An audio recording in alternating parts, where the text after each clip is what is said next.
तो 4 कार्बन वाला है और एल्डिहाइड ग्रुप है, इसलिए एल्डो टेट्रोज। Understood everyone? ये सारे एल्डिहाइड्स, ये सारे कार्बोहाइड्रेट्स की कैटेगरीज हैं। अब एक कीटोन लगाते हैं।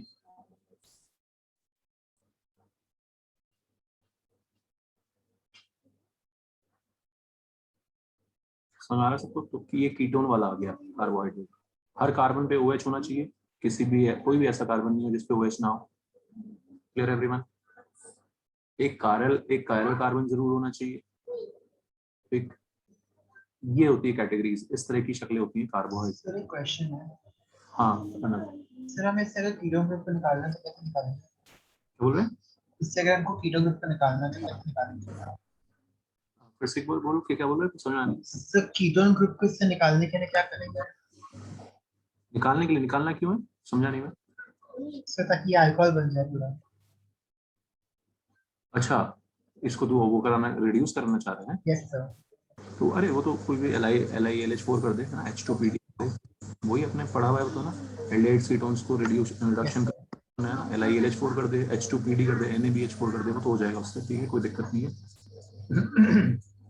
समझ आ रहे बच्चे?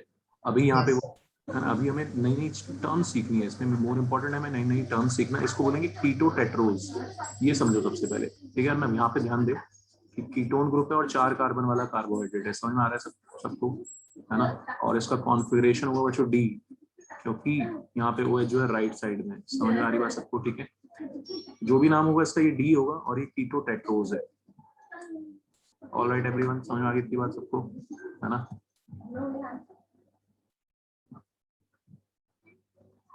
मूविंग ऑन, अपने जो दो हम सबसे इंपॉर्टेंट स्ट्रक्चर्स पढ़ने वाले हैं यहाँ पे, ग्लूकोज और फ्रक्टोज। पहले उनके स्ट्रक्चर्स देख लेते हैं एक बार। ग्लूकोज फॉर्मूला होता है C6H12O6। फ्रक्टोज का भी सेम फॉर्मूला होता है, लेकिन डिफरेंस क्या है वो भी आपको पता चल जाएगा।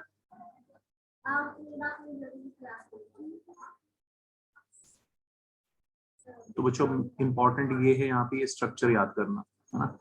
6 कार्बन है, एक ऊपर CHO, नीचे CH2H और बीच में 4 डंडिया के 4 कायरल कार्बन आएंगे।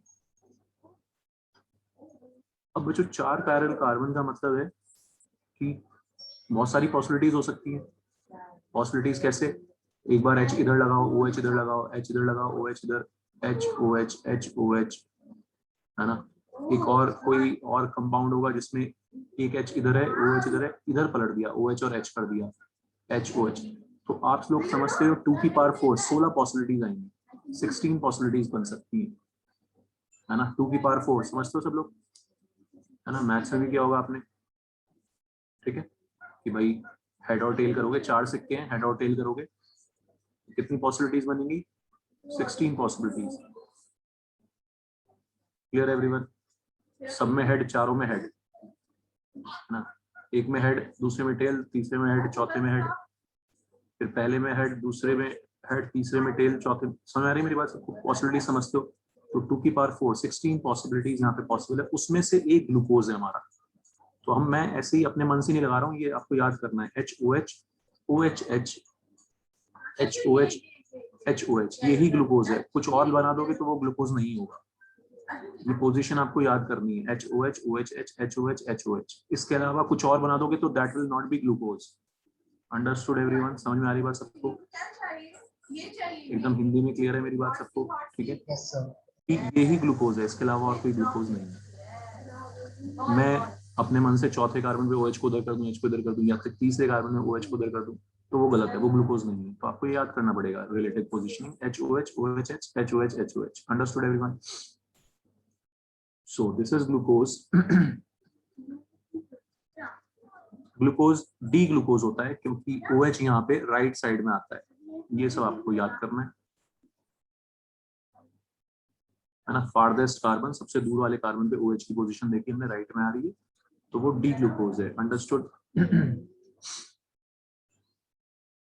इसके अलावा glucose is a aldohexose. Aldohexose aldehyde group है यहाँ पे और 6 कार्बन है। ये भी समझ में आ गया सबको, एल्डोहेक्सोज क्यों बोलते हैं ग्लूकोज को।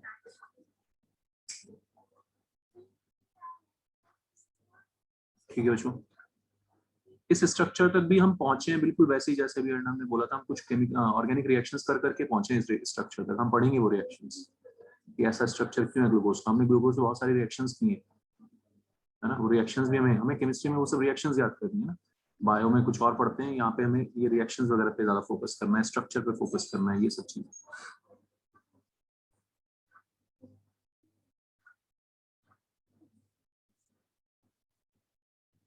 क्लियर है इतना सबको? ठीक है, तो ग्लूकोज इज एन एल्डोहेक्सोज और ये डी ग्लूकोज होता है।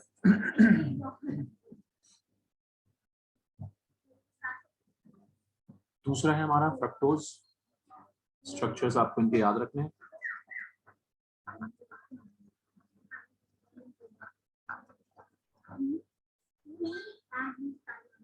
ये इसमें इस चैप्टर में ना, अगर हमें सिर्फ बोर्ड की तैयारी करनी है तो बहुत आसान है, 2-4 क्वेश्चन बोर्ड में जो आते हैं कॉमन वो रटो, काम खत्म। ठीक है, लेकिन एडवांस में बहुत अच्छे क्वेश्चन आ जाते हैं इसमें, है ना, स्ट्रक्चर वगैरह पे बेस्ड। तो हमें इसका स्ट्रक्चर समझना होगा, पढ़ना होगा, याद रखना होगा, साथ ही कुछ इसकी रिएक्शंस याद करनी होंगी। बस ये सब चीजें हमने यहाँ पे करनी है, ग्लूकोज फ्रक्टोज की कुछ रिएक्शंस और इनके स्ट्रक्चर, ये 2 चीजों पे फोकस करना है यहाँ पे। फ्रक्टोज में कीटोन ग्रुप होता है। कौन सा ग्रुप होता है? Ketone group. तो देखना कैसे हम इसका स्ट्रक्चर हमें कैसे याद रखना है। जैसा ग्लूकोज का है बिल्कुल वैसा सही होगा नीचे, लेकिन सेकंड कार्बन पे तो यहाँ पे कीटोन ग्रुप है, उसके बाद यहाँ पे 3 कार्बन होंगे कायरल, फिर नीचे CH2H हो गए 6 कार्बन। ठीक है बच्चों, ऊपर CH2H, लास्ट में CH2H, बीच में एक CO, कीटोन ग्रुप।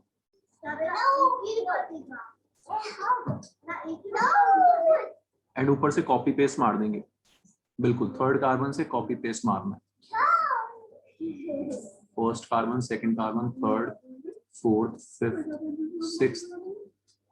ठीक है, थर्ड कार्बन से यहाँ पे कॉपी पेस्ट मारना है। बात सुना रही हो सबको? ठीक है, कोई दिक्कत? OH H H OH H OH।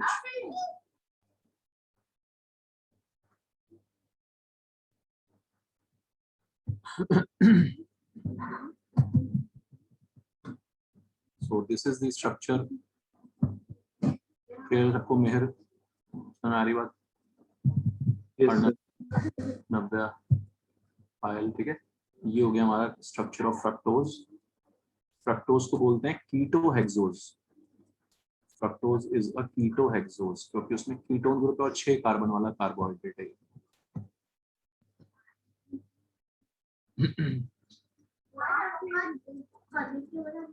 And it is again same D fructose, just like glucose, ये भी डी ही होता है।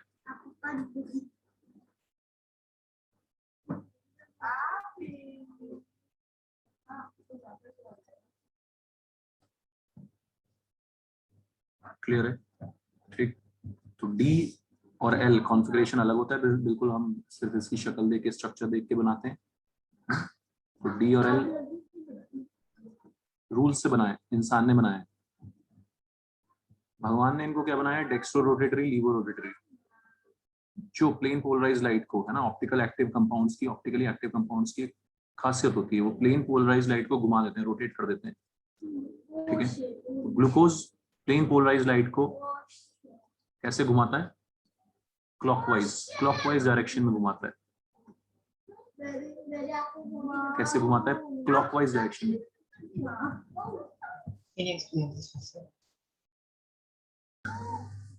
हाँ, क्या बोल रहे हैं अर्णव? अर्णव कुछ बोल रहा था? Can you explain this again? हाँ,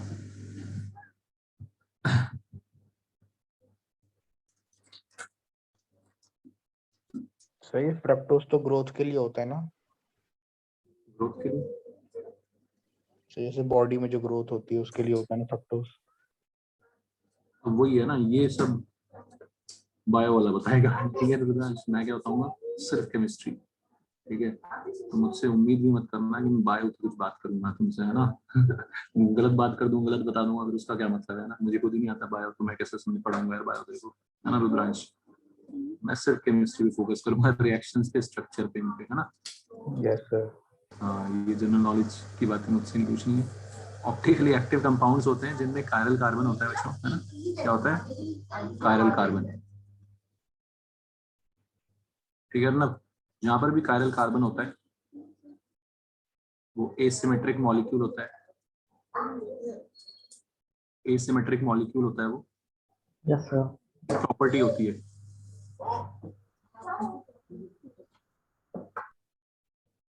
उसकी प्रॉपर्टी होती है, वो प्लेन पोलराइज लाइट को रोटेट करते हैं।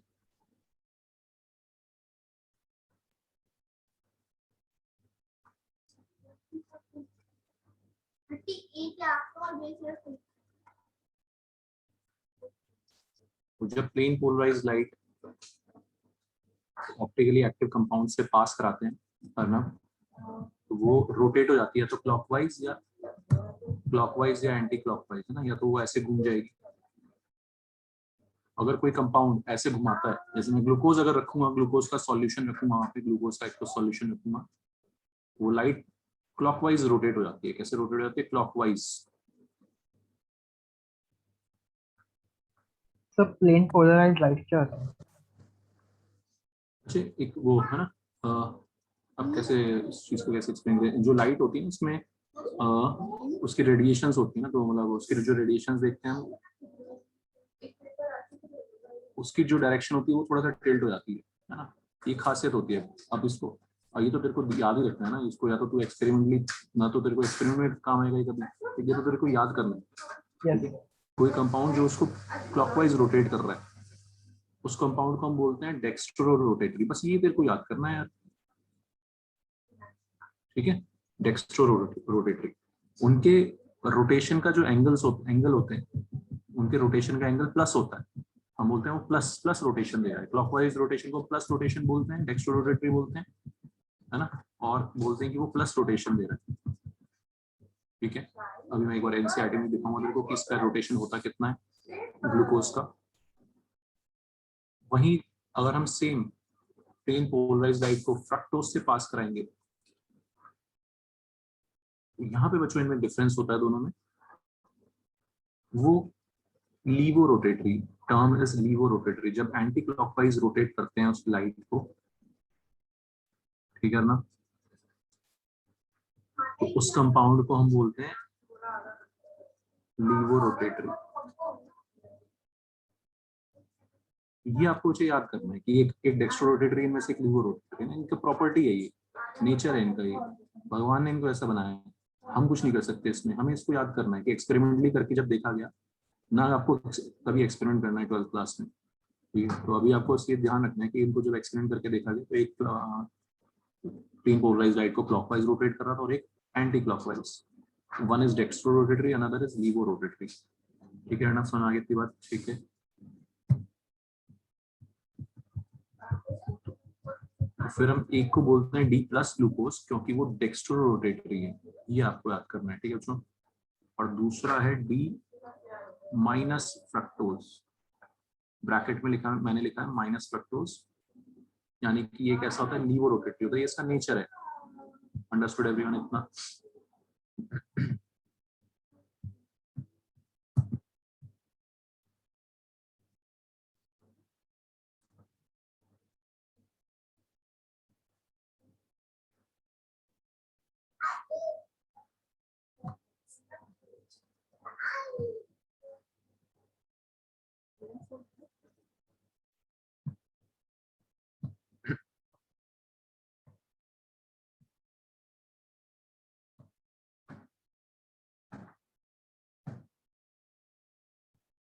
ठीक है, तो ये देखो आप रिप्रेजेंटेशन इसका, HOH OHH HOH HOH है ना, पहला ग्लूकोज इज करेक्टली, ये वाला ग्राफ एक बार आप पढ़ना, ये वाला sorry paragraph, glucose is correctly represent named as D plus glucose, so हमारा सबको D before the name of glucose represent the configuration, whereas plus represents the dextrorotatory nature of the molecule.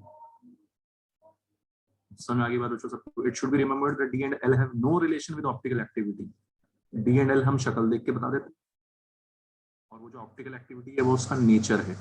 No relation of D and L with छोटे D dextro और levo बच्चों, D है ना, छोटे D और छोटे एल का मतलब होता है डेक्स्ट्रो और लीवो। तो इसमें कभी भी कंफ्यूजन नहीं होना चाहिए आपको। सबको सुना रही मेरी बात? बड़े डी और एल हमने जो कॉन्फ़िगरेशन आज पढ़ा वो है, और छोटे डी और छोटे L are dextro and levo plus और minus, and there is no relation between बड़ा डी एंड छोटा डी। बड़ा है छोटा है, ठीक है? Clear everyone?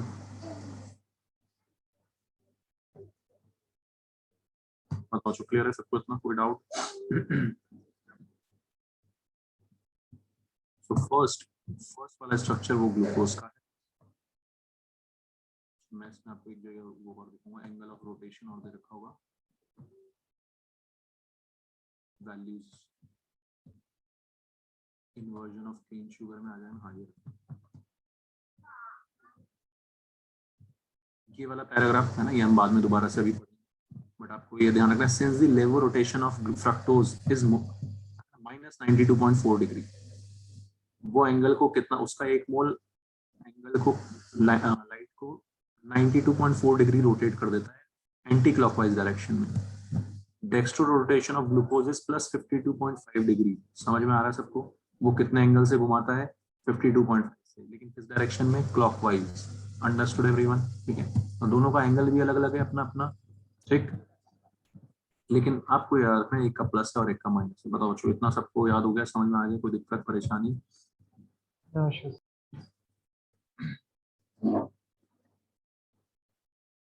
डेक्स्ट्रो एंड लीवो, तो ये बेसिक स्ट्रक्चर्स हमने देखे। अभी हम और तरह के स्ट्रक्चर्स के देखेंगे। सबसे पहले कार्बोहाइड्रेट्स का जो पहला classification on the basis of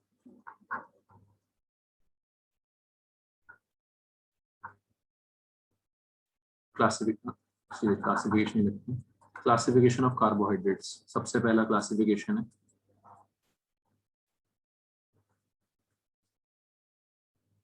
monosaccharides. Monosaccharides bio वालों ने शायद ये पढ़ रखा होगा, ये सब चीजें है ना। मोनोसैकराइड्स, मोनोसैकराइड्स क्या होते हैं? Glucose and fructose are monosaccharides. और भी एग्जांपल होते हैं माल्टोज, ठीक है। मोनोसैकराइड्स क्या होते हैं बच्चों? जिनको हाइड्रोलिसिस पे कुछ फर्दर स्मॉलर यूनिट नहीं बनती,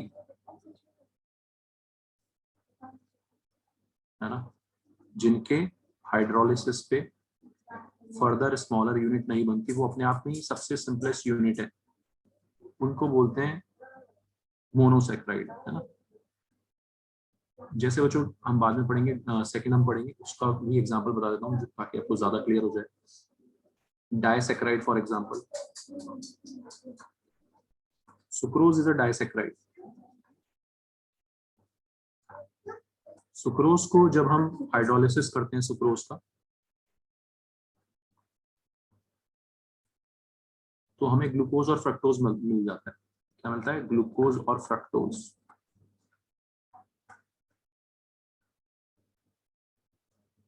क्या मतलब है इसका? जब हम उसको बच्चों हाइड्रोलिसिस करते हैं तो वो दो सिंपल यूनिट्स में टूट जाता है, ठीक है, टूट जाता है। तो जो टूट के या पानी में दो सिंपल यूनिट में ब्रेक हो रहा है, उसको बोलते हैं डाइसैकराइड। समझ में आ रहा है सबको? ग्लूकोज और फ्रक्टोज ऐसे डिफरेंशिएट एसिड नहीं टूटते, ठीक, क्योंकि आप पढ़ोगे कि सुक्रोज बनता ही ग्लूकोज और फ्रक्टोज को उनको जोड़ के बनता है, ठीक है, ऑर्गेनिक रिएक्शन जैसी एक रिएक्शन से। क्लियर है एवरीवन? तो सुक्रोज एक डाइसैकराइड है which on hydrolysis give two simpler units. Clear? उसको बोलते हैं disaccharide. Glucose and fructose are monosaccharides, carbohydrate which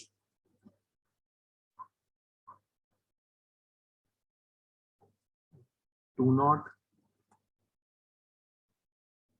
yield simpler units on hydrolysis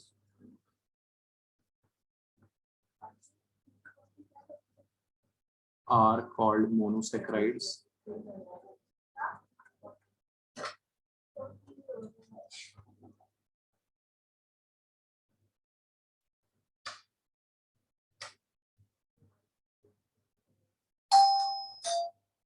Carbohydrates which on hydrolysis yield two simpler monosaccharides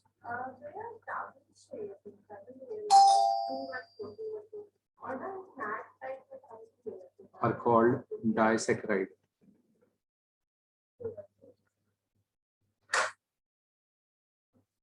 clear है बच्चों? ठीक है, तो second classification मैंने disaccharide एक अपनी तरफ से बना दिया, बाकी होता क्या है ओलिगोसैकराइड्स बोलते हैं।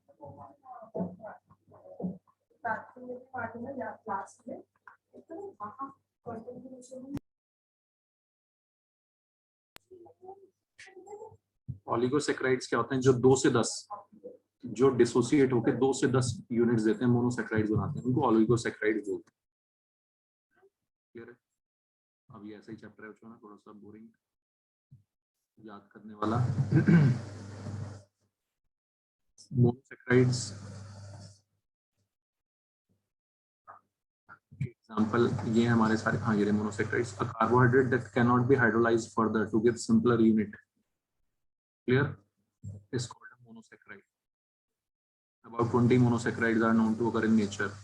Some common examples are glucose, fructose, ribose, etc. Okay. Then oligosaccharides है ना, इन्होंने डाइसैकराइड मैंने आपको सिर्फ समझाने के लिए बताया। ओलिगोसैकराइड्स क्या होते हैं?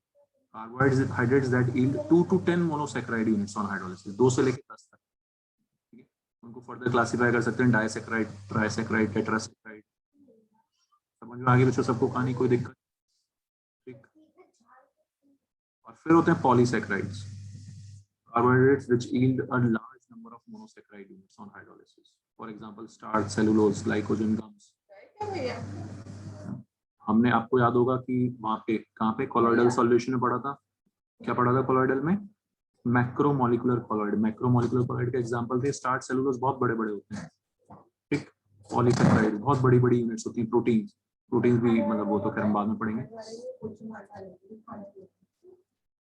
बताओ, इतना समझ आ गया सबको? कोई दिक्कत?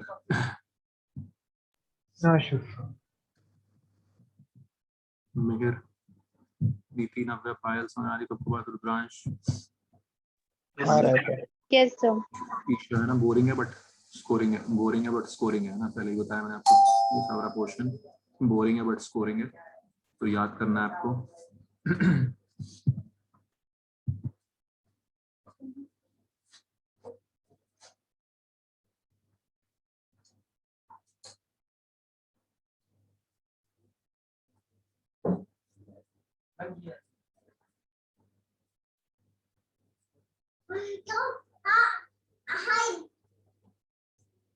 टॉवल चाहिए?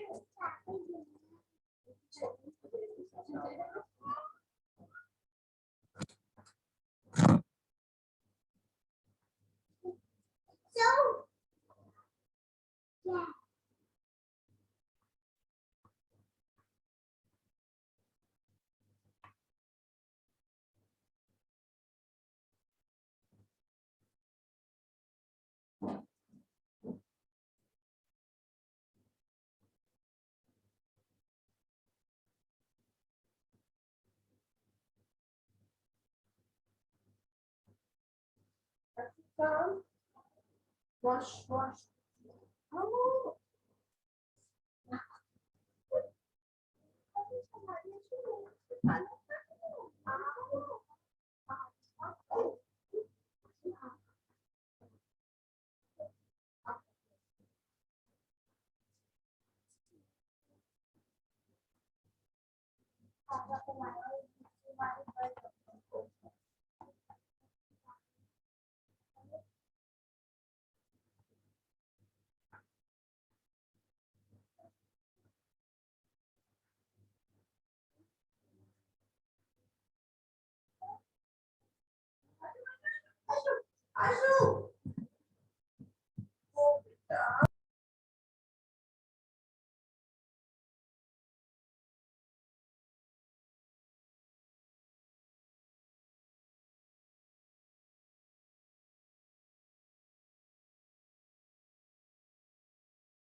फिर बच्चों सबको इतना समझ आ गया यहाँ तक? ठीक है, तो ये थोड़ा सा थ्योरेटिकल बातें भी आपको ध्यान रखनी है। तो हमें ज्यादा नहीं, हमें 2-3 स्ट्रक्चर्स बस मेन याद रखने हैं, ग्लूकोज का, फ्रक्टोज का, है ना। बाकी सब बायो वालों के लिए छोड़ देंगे। सर ये लिख लें सर, एक मिनट। हाँ लिख लो यार, आराम से लिख लो। हमें सिर्फ 2-3 स्ट्रक्चर्स याद रखने हैं, ग्लूकोज, फ्रक्टोज, सुक्रोज ज्यादा से ज्यादा, है ना।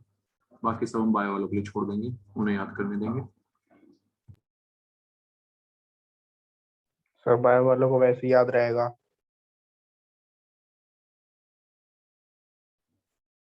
हाँ वो लोग कर लेते हैं याद, हमारे बस की नहीं है ये सब याद करना।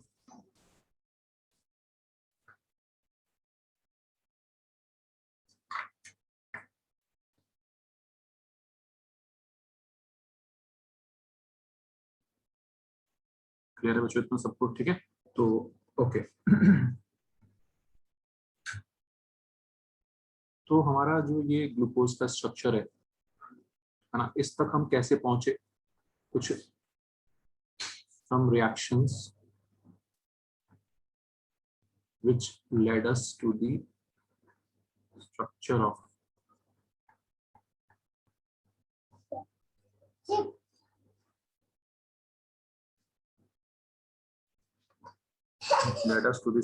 of glucose and fructose। ठीक है, एनसीईआरटी में सब रिएक्शन जो लिखी हुई है कि भाई कैसे हम इसके स्ट्रक्चर तक पहुंचे। ग्लूकोज को जब हमने HI के साथ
तो ग्लूकोज को जब हम रेड फास्फोरस HI के साथ हीट करते हैं बहुत देर तक, एन हेक्सेन बनता है। एन हेक्सेन, रेड फास्फोरस और HI जो स्ट्रॉन्गेस्ट रिड्यूसिंग एजेंट होता है। क्या होता है स्ट्रॉन्गेस्ट रिड्यूसिंग एजेंट? एल्केन तक कन्वर्ट करता है। किस तक, कहां तक रिड्यूस करता है? एल्केन तक। एन हेक्सेन, नॉर्मल हेक्सेन बन रहा है, मतलब स्ट्रेट चेन बन रही है ना। यहाँ से पता चला कि ग्लूकोज में जैसा भी है स्ट्रेट चेन है, कोई ब्रांचिंग नहीं है, देयर इज नो ब्रांचिंग। ठीक है, हर रिएक्शन से आपको इसके स्ट्रक्चर के बारे में कुछ पता चलेगा बच्चों, समझ में आ रही है सबकी बात? कोई दिक्कत?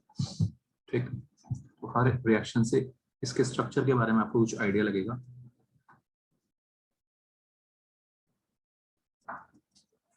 ग्लूकोज HCN के साथ साइनोहाइड्रिन फॉर्म करता है। क्या फॉर्म करता है? साइनोहाइड्रिन। तो इससे पता चल गया कि इसमें एल्डिहाइड ग्रुप है। कौन सा ग्रुप है? एल्डिहाइड।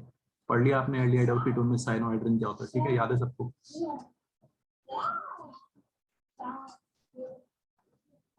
HCN के साथ साइनोहाइड्रिन बनाया इसने।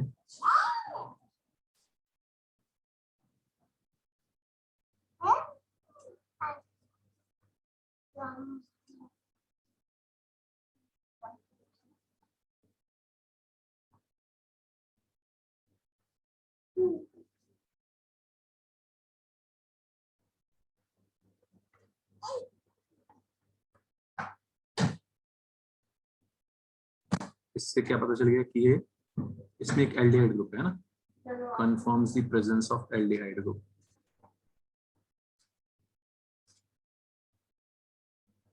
बात समझ रहे हो? ठीक है, तो हर रिएक्शन से आपको ध्यान रखना है कि हमें स्ट्रक्चर पता चलता गया धीरे धीरे कि ऐसा है इसका स्ट्रक्चर, ऐसा है इसका स्ट्रक्चर, इसमें ये है। हर रिएक्शन से ऐसे हमें पता चलता रहेगा। Understood everyone? समझ आ रही है सबको बात यहाँ तक? और इसलिए याद भी रखनी है रिएक्शन है ना, ऑब्वियसली आपको ये रिएक्शन याद रखनी है।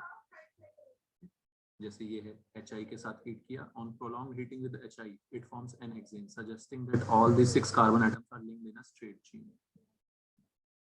Clear everyone? Glucose reacts with hydroxyl oxime, hydroxylamine sorry, to form oxime.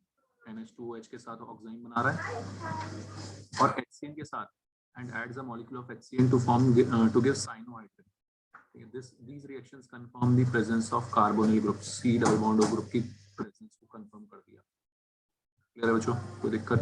तो ये reactions आपसे directly पूछ भी सकते हैं कि HCN के साथ react करता है, ग्लूकोज हाँ करता है,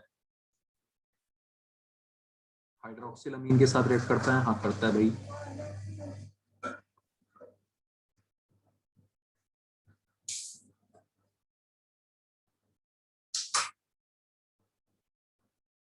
हाइड्रोक्सिलामीन ये रिएक्शन भी हमने पढ़ी अभी एल्डिहाइड कीटोन्स में, याद है सबको? पानी उड़ाते थे इसमें भी,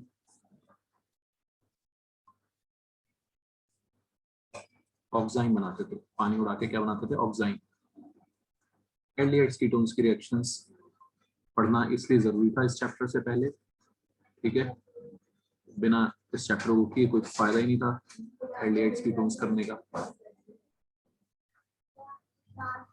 सर ये परतून के बाद आता है चैप्टर। हाँ चैप्टर तो के बाद है। हाँ बाद आता है, सही बोल रहे हो, ठीक है। तो बच्चों रिएक्शन से हमारी याद हो जाएगी अब आपको आसानी से कि अच्छा एल्डिहाइड ग्रुप है इसलिए HCN के साथ रिएक्ट कर रहा है, एल्डिहाइड ग्रुप है इसलिए NH2OH हाइड्रोक्सिलामीन के साथ रिएक्ट कर रहा है। क्लियर है? Arnav any doubt? Yes sir clear है। मेरे समझ में आ रहा है? कोई दिक्कत परेशानी? देवांश ये अब आपको ना, अब आपका काम है सारा आपको याद रखना है, मैंने बस बता दिया, इंट्रोड्यूस कर दिया आपको ग्लूकोज से, अब आपको रटना है, ठीक है?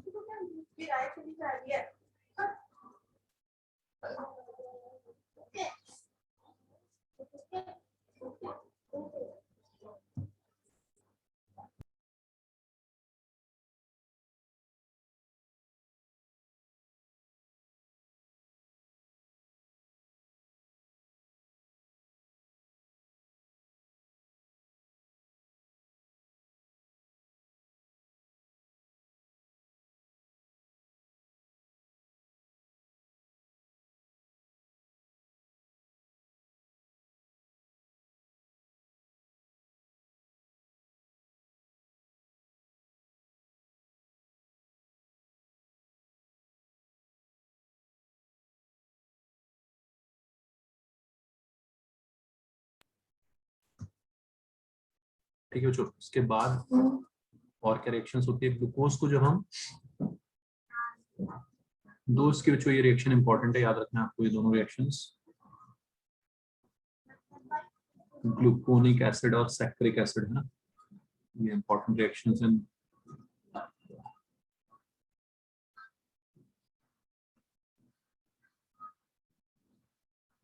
ठीक है, इसको जब हम ब्रोमीन वाटर, दो तरह से ऑक्सीडाइज कर सकते हैं, तो ब्रोमीन वाटर से, ठीक है, उससे ग्लूकोनिक एसिड बनता है।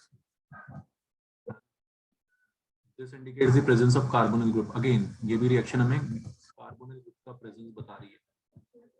याद रखना है आपको, ब्रोमीन वाटर से जब हम रिएक्ट कराते हैं इसको, ब्रोमीन वाटर एक तरह से माइल्ड ऑक्सीडाइजिंग एजेंट होता है, CHO को ऑक्सीडाइज कर देता है, ऊपर ऑक्सीडाइज करेगा। फिर एवरीवन समझ में आ रहा है सबको? कोई दिक्कत? ग्लूकोनिक एसिड बोलते हैं इसको, बोलते हैं, नाम भी याद रखना भाई आप लोगों को, ये gluconic acid. Bromine water mild oxidising agent है, CHO ग्रुप को ऑक्सीडाइज करता है। It again confirms presence of CHO group.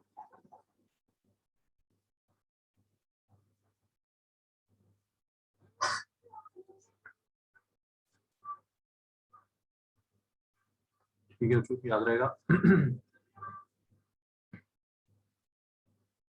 हालांकि एक और रिएक्शन एक्स्ट्रा वो मैं यहाँ पे बता रहा हूँ आपको, जब हम इसको, है ना, ये डंडियां तो आपको पता ही है क्या है, HOH OH HOH HOH, मैं बार बार नहीं बना रहा, सिर्फ जो हो रहा है जहाँ पर रिएक्शन हो रही है वो बना रहा हूँ पार्ट। ओके, कंसंट्रेटेड HNO3 से जब हम ऑक्सीडाइज करते हैं तो ऊपर नीचे दोनों जगह ऑक्सीडाइज हो जाता है, ऊपर भी और नीचे भी।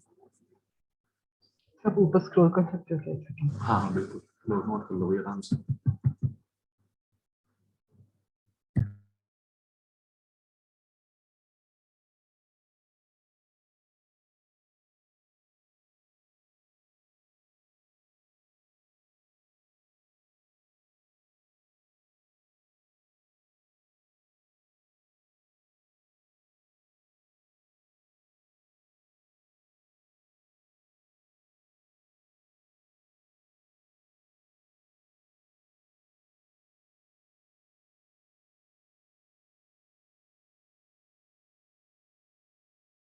Yes sir. कंसंट्रेटेड HNO3 से ऊपर नीचे दोनों जगह ऑक्सीडाइज हो जाता है, CHO भी COH में, CH2OH भी COH में। ठीक है बच्चों, साइड में ही ऑक्सीडाइज हो सकते हैं, बीच में तो हो नहीं सकते ऑक्सीडाइज। तो ये इसको बोलते हैं सैकरिक एसिड। क्या बोलते हैं इसको? सैकरिक एसिड। ये भी याद रखना, ये सब चीजें याद रखनी। तो सैकरिक एसिड क्या होता है ना, ये understood everyone. Reactions, these are some important reactions, directly पूछ सकते हैं, मेंस में भी आ चुकी हैं, एडवांस में भी आ चुकी हैं, बोर्ड में भी पूछ सकते हैं, इनमें से कोई रिएक्शन एक आती।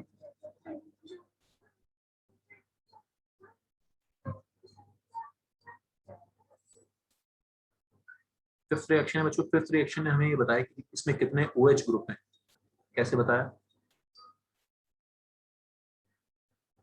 इसको मैं ऐसे लिख देता हूँ,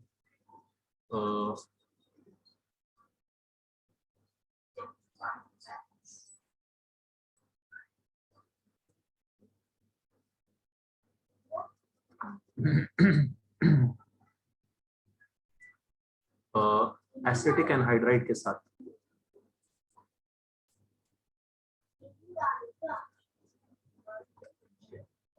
एसिटिक एनहाइड्राइड होता है, वो आपने पढ़ाई था पर्किन में।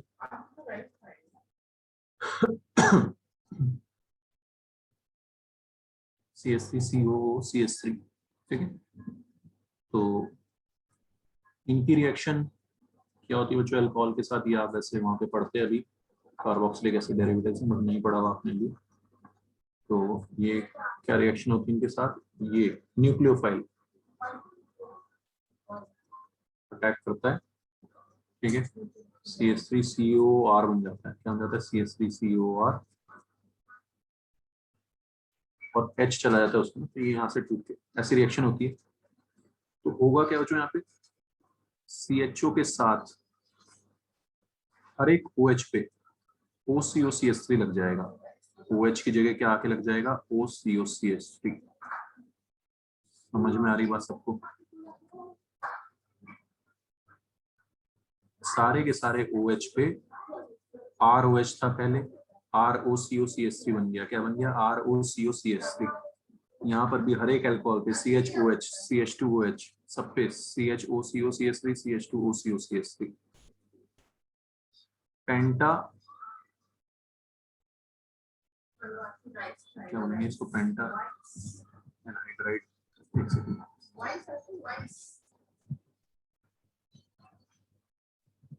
acetylation of glucose with acetic anhydride gives glucopentaacetate, pentaacetate which confirms the presence of 5 OH groups. ठीक है, ग्लूकोज पेंटाएसीटेट, पेंटाएसीटेट बताओ जो सुना आगे का reaction. It confirms presence of 5 OH group. इससे हमें पता चला कि अच्छा इसमें 5 OH ग्रुप है। हर रिएक्शन से हमें कुछ हिंट मिला, उससे हम इसके स्ट्रक्चर तक पहुंचे ग्लूकोज के। ऑलराइट एवरीवन, कर लो नोट।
ठीक है, तो ये समझ में आ गई इतनी रिएक्शन सबको।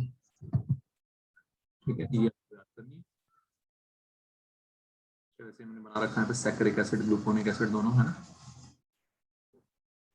ठीक, आगे बढ़ते हैं बच्चों। एक और रिएक्शन होती है वो थोड़ा सा है ना कॉम्पिटिटिव एग्जाम से पूछ लेते हैं। यहाँ पे दे रखी है फिनाइल हाइड्रोजीन के साथ, है ना। हमने फिनाइल हाइड्रोजीन भी पढ़ा है एल्डिहाइड्स कीटोन चैप्टर में। यहाँ पे थोड़ी अलग सी रिएक्शन होती है।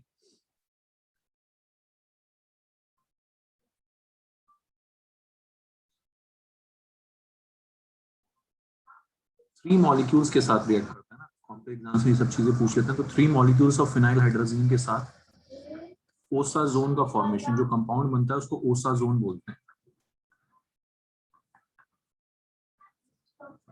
ये आपको याद रखना है कॉम्पिटिटिव एग्जाम्स के लिए, नॉट इन बोर्ड। ग्लूकोज के साथ तीन फिनाइल हाइड्रोजीन के मॉलिक्यूल्स रिएक्ट करके ओसाजोन बनाते हैं। Alright, clear everyone?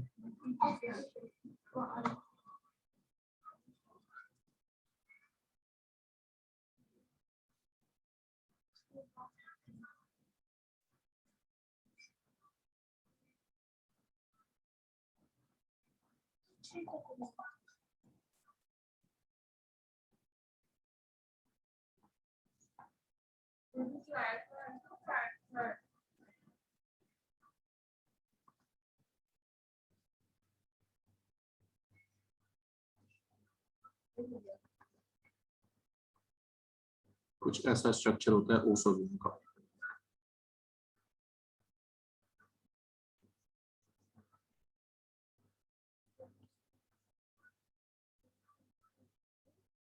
यहाँ पे बच्चों फर्स्ट राउंड ऑफ रिएक्शंस समाप्त। फर्स्ट राउंड ऑफ रिएक्शंस यहाँ पे खत्म। एक और छोटा सा राउंड और लगेगा बाद में।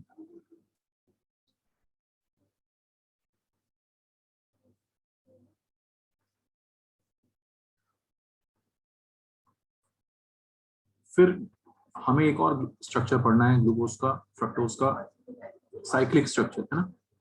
ऊपर वाला था नॉन साइक्लिक, अब इसका हम साइक्लिक बनाएंगे ना। कुछ कुछ रिएक्शंस से ऐसा भी समझ में आया कि कुछ और स्ट्रक्चर साइक्लिक स्ट्रक्चर Can भी। you scroll? हाँ,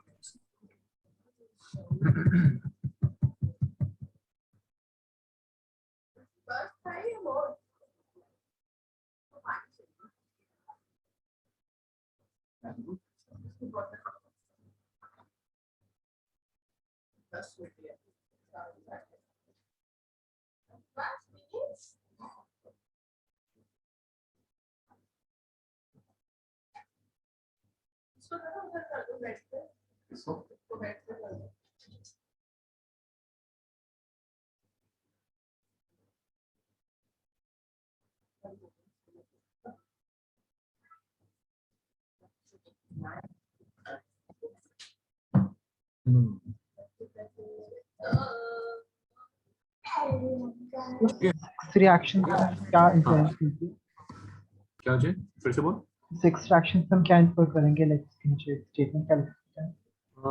अच्छा, कि क्या इन्फर किया इस रिएक्शन से? इन्फर तो यही, इसका इंपॉर्टेंस कुछ और है ना। अभी मैं इसमें नहीं बता रहा क्योंकि ठीक है कॉम्पिटिटिव एग्जाम्स के लिए है थोड़ा सा, तो मैं उसको थोड़ा सा बाद में बताऊंगा। एक और फ्रक्टोज के साथ करेगी तो तब मैं बताऊंगा उसको, ठीक है। अभी तो सिर्फ ये समझ कि भाई ठीक है ना, फिनाइल हाइड्रोजीन के साथ रिएक्ट कर रहा है तो एल्डिहाइड होता है ना। इसलिए मैंने बोला ना कि ये आपकी इसमें नहीं मिलेगी आपको शायद एनसीईआरटी में, ठीक है। ठीक है ना, समझ में आ गया? Yes. ओके, अब साइक्लिक स्ट्रक्चर के बारे में सुनना बच्चों, बहुत इंपॉर्टेंट। साइक्लिक स्ट्रक्चर पे हम जाएंगे।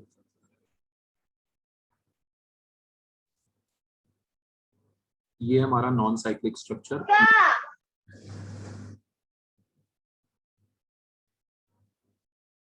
ठीक है। ये था हमारा non cyclic structure, HOH OH HOH HOH। तो इसमें क्या होता है बच्चों, आपने जो पढ़ा था, क्या पढ़ा था आपने? कुछ तो पढ़ा था आपने। आपने पढ़ा था अल्कोहल ऐड हो जाता है, याद है सबको? हेमी एसिटल का फॉर्मेशन। क्या पढ़ा था बच्चों आपने? हेमी एसिटल का फॉर्मेशन, याद है सबको? OH, ये H आ जाता है O पे, और ये OR डैश कुछ ऐसा बन जाता है। तो ये आपस में रिएक्ट कर जाते हैं, आपस में खेल जाते हैं। ये वाला कार्बन यहाँ से अल्कोहल उस पर अटैक करता है और उससे 6 मेंबर रिंग बन जाती है। कितने मेंबर की रिंग बन जाती है? 6 की। 1 2 3 4 5 और छठा है ऑक्सीजन हमारा। अब ध्यान से समझना इसको, चीज को। ये OH है ना, जैसे यहाँ पे लेफ्ट राइट में मैं आपको ऑर्गेनिक में जो आपने रिएक्शन पढ़ी है उसको साथ में यूज कर रहा हूँ। ये OR डैश आके अटैच हो जाता था कार्बन पे और H चला जाता था ऑक्सीजन पे। याद है सबको? याद है बच्चों? ठीक। ऐसे ही ये H जाके O पे चिपक जाएगा, OH उस C को क्या बना देगा? OH। और वो कार्बन जो है ऑक्सीजन से जुड़ जाएगा। वो कार्बन किससे जुड़ जाएगा? ऑक्सीजन से। अब देखना इसको, स्ट्रक्चर को मैं कैसे बनाऊंगा। अब एक और कार्बन पे HOH आ गया, ये H उधर जाने से O पे आने से एक और कार्बन पे HOH आ गया। अब आपको ये याद रखना है, ये कॉम्पे एग्जाम से थोड़ा सा डिटेल में पूछ लेते हैं यार इसमें। तो अब मैंने 5 डंडियां बनाई है क्योंकि 5 HOH आने वाली हैं। ठीक। और ये हमारा जो ऊपर वाला ये कार्बन है, ये फर्स्ट कार्बन है जो अब HOH बन चुका है और ये जुड़ रहा है यहाँ से ऑक्सीजन से इस कार्बन से।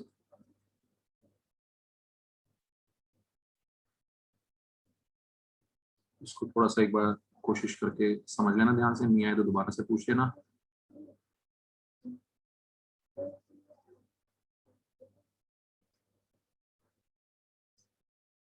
मैं फिर से एक्सप्लेन कर देता हूँ मुझे एक बार ना, एक बार में तो नहीं आएगा ऑब्वियसली समझ में, 2-3 बार आपको समझना पड़ेगा इसको ध्यान से। तो क्या हुआ है बच्चों, ये पहले वाला जो फिफ्थ वाला जो OH है इसने अटैक कर दिया ऊपर वाले कार्बन पे और ये ऑक्सीजन से उस कार्बन से जुड़ा है, फर्स्ट कार्बन से।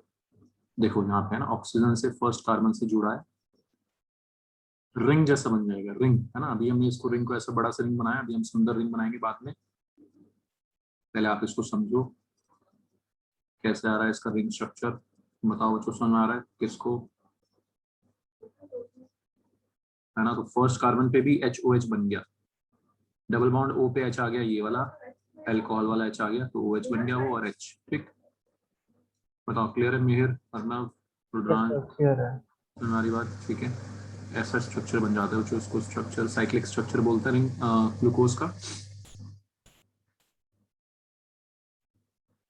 ठीक है। ईशा, पायल, नव्या, समझ वाली बात, कनन, नीति,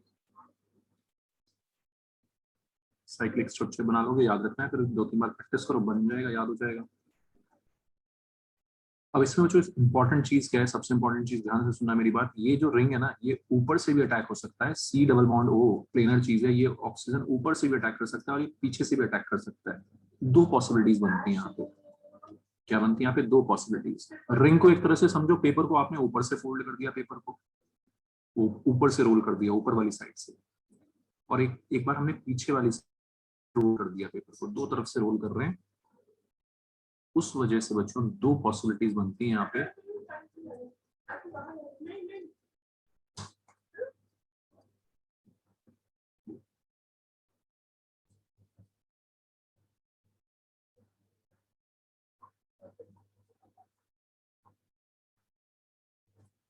दूसरे वाली पॉसिबिलिटी में क्या होगा, सब कुछ सेम होगा, बस एक डिफरेंस आएगा।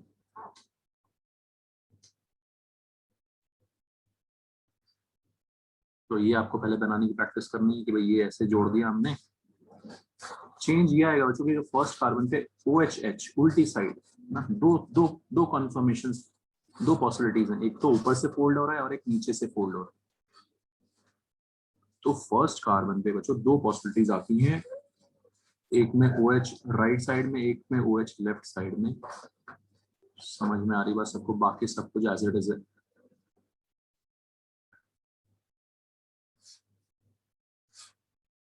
और ग्लूकोज की फिर हम 2 फॉर्म्स बोलते हैं, OH जिसमें राइट में होता है, फर्स्ट कार्बन पे जिसमें OH राइट में होता है उसको बोलते हैं अल्फा ग्लूकोज। तो पूरा नाम बन जाता है इसका अल्फा D प्लस ग्लूकोज। दूसरी फॉर्म को बोलते हैं बीटा। D प्लस ग्लूकोज ना, तो ये दो स्ट्रक्चर्स हमारे साइक्लिक फॉर्म में आ जाएंगे। Clear everyone?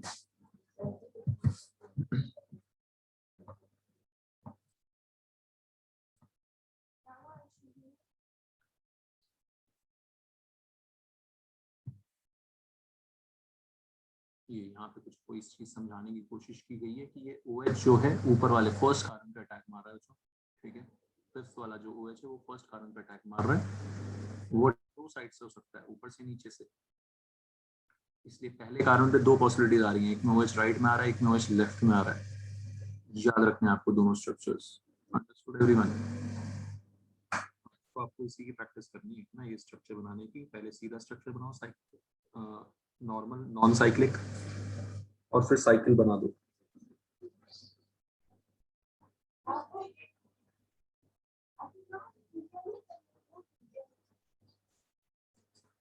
क्लियर है बच्चों, सबको समझ आई बात? ठीक है। अल्फा क्या होता है, बीटा क्या होता है?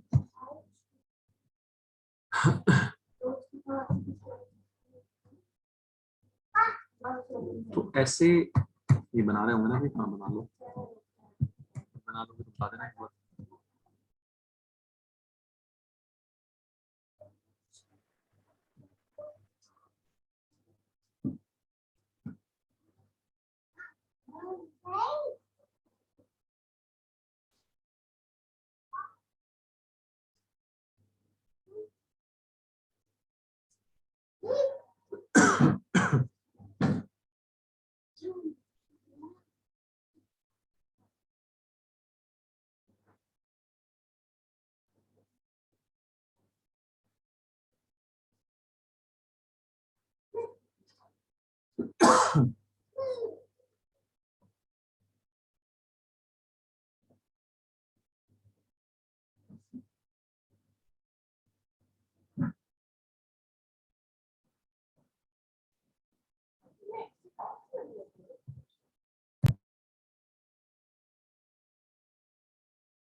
ठीक है, तो इसको इनको बोलते हैं एनोमर्स। ये नाम, ये टर्म बोर्ड में आती है, डेफिनेशन पूछेंगे, है ना, एनोमर्स क्या होते हैं। तो ऐसे जो सिर्फ एक कार्बन के अबाउट कॉन्फ़िगरेशन में डिफर कर रहे हैं, किसके अबाउट? एक कार्बन के अबाउट डिफर कर रहे हैं कॉन्फ़िगरेशन, बाकी सब कुछ सेम है इनमें, सिर्फ एक कार्बन के अबाउट डिफरेंस है, फर्स्ट कार्बन के अबाउट। समझ आ रहा है? उसके अबाउट कॉन्फ़िगरेशन डिफरेंट है, ऐसो को बोलते हैं anomers. The two cyclic hemiacetal forms of glucose differ only in the configuration of hydroxyl group at C1 carbon 1 called anomeric carbon. Such isomers are called anomers. Such isomers are called anomers. जो सिर्फ एक carbon के about differ करते हैं। Clear everyone? तो anomers की definition क्या होगी?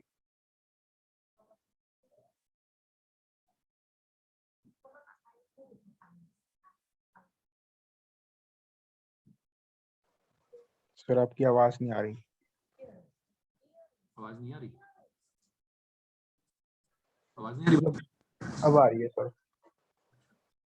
Isomers which differ in only, sir कम आ रही है सर आपकी आवाज। कम आ रही है? अभी भी कम आ रही है? नहीं अब ठीक है सर। पहले मैं कम बोल रहा हूँ। Isomers which differ only configuration about one carbon are called anomers.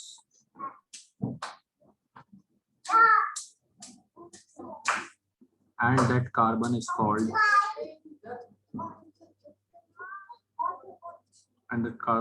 anomeric carbon.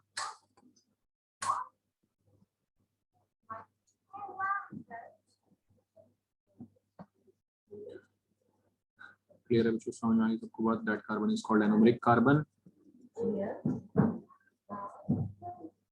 In glucose, C1 is the anomeric carbon. Carbon 1 is the anomeric carbon. ये सब पूछ लेते हैं कि ग्लूकोज में कौन सा कार्बन है, न्यूमेरिक कार्बन है, ये सब क्लियर है बच्चों? आ रही आवाज, कोई दिक्कत? No sir. तो अल्फा डी प्लस ग्लूकोज और बीटा डी प्लस ग्लूकोज को क्या बोलते हैं? एनोमर्स बोलते हैं। ये सब आज आपको याद कर लेना थोड़ा ध्यान से, और इसका साइक्लिक स्ट्रक्चर बनाने की थोड़ी सी प्रैक्टिस कर लो। ओके,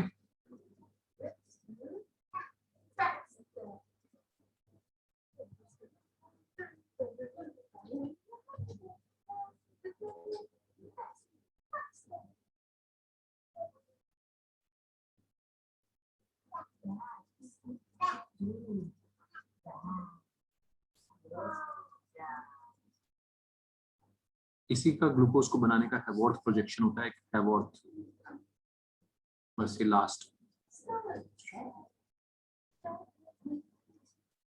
तो अब इसको थोड़ा सुंदर सी रिंग के फॉर्म में दिखाएंगे ना, 6 मेंबर की रिंग के फॉर्म में दिखाएंगे। यहाँ तो थोड़ी गंदी सी, बस ऐसे हम बता के बता दिया था कि भाई ऐसे जुड़ गए, ज्वाइन हो गए। इसको थोड़ा सुंदर रिंग बनाएंगे हम। क्लियर है बच्चों? तो हैवॉर्थ प्रोजेक्शन में हम ऐसे क्लॉकवाइज घूमेंगे। क्लॉकवाइज आपका पहला कार्बन होगा, first carbon, second carbon, third carbon, fourth, fifth, ऐसे। ठीक है, क्लॉकवाइज।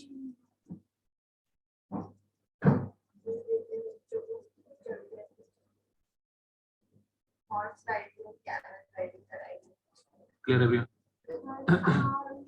इसको हम ऐसे रिप्रेजेंट करते हैं कि ऐसे एक डंडी है ना, और ध्यान से सुनना मेरी बात। हैवॉर्थ प्रोजेक्शन में हम क्या करते हैं, जो उधर इसमें जो राइट साइड में है, फर्स्ट कार्बन पे जो राइट साइड में OH, जो राइट में है उसको नीचे की साइड लगाते हैं। कहाँ लगाते हैं? नीचे की साइड। मतलब OH राइट में है, इधर OH नीचे और H ऊपर। बताओ मेरे को समझ आ रहा है? तो हैवॉर्थ प्रोजेक्शन में हमें, ठीक है, group on right side in Fisher projection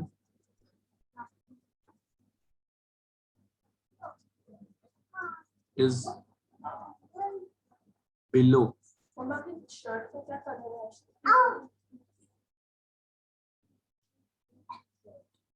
in Hayward projection। ठीक है, बस अब आपको क्या करना है, ये इतना सा काम करना है। ऊपर जो ग्रुप लगे हुए उनको यहाँ नीचे सजा दो यार, है ना। अब काम हो गया।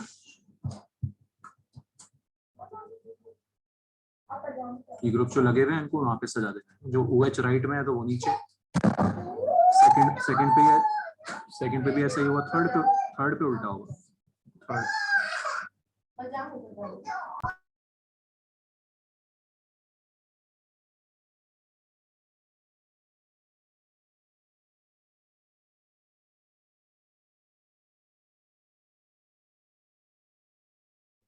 थर्ड में OH लेफ्ट में है तो वो ऊपर होगा। समझ आ गई बात? तो group on right side is below in Hayward projection। ठीक है, group on left above।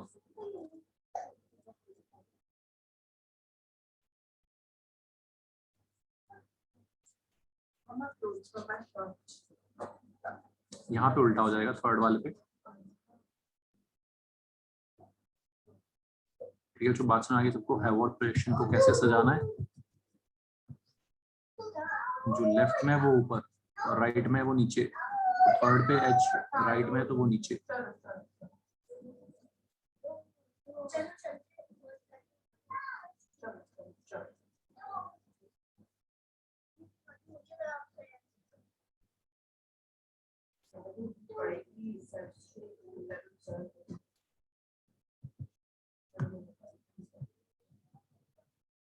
ठीक है, ये देखो, है ना,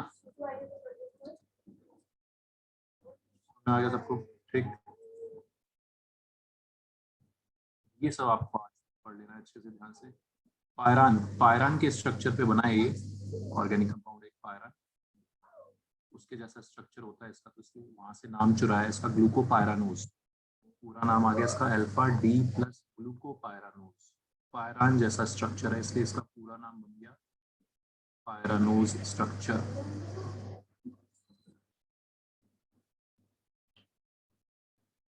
हाँ जी बच्चों, बताओ समझ में आई कहानी यहाँ तक की? अर्णव क्लियर है? मेरे समझ में आ गई बात यहाँ तक? Yes, sir. तो इतना याद करना है ना, फिर नेक्स्ट क्लास में हम करते हैं इसको, कार्बोहाइड्रेट्स वाला पार्ट खत्म, फिर प्रोटीन्स। ठीक है, तो थोड़ा थोड़ा करके इसको आपको याद करते आना है, साथ साथ याद कर लो, आसान लगेगा। लॉजिकली समझ के करोगे तो आसान लगेगा। ठीक है, ओके एवरीवन, ठीक है, ठीक है सर। Okay bye. So.